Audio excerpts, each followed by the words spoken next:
efekt, ki se je zgodil v Sloveniji, je to, da večina ljudi, nažalost, v širši populaciji sploh ne razume, kaj pomeni beseda levo in kaj pomeni beseda desno. Da je to pri nas, se je to zvedelo na v bistvu, kdo je domobranc, pa kdo je komunajzar, pa kdo je za Kardelja, pa kdo je za Rupnika.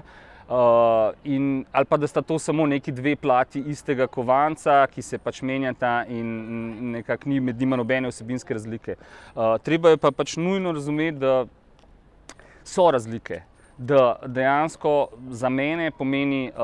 leva politika, pomeni politika, ki se bori za pravice delavcev, ki se bori za pravice manjšin, ki se bori za pravice ljudi, medtem ko je desna politika ta, ki deluje predvsem v interesu gospodarstva, v interesu kapitala, ki je konzervativna, ki je proti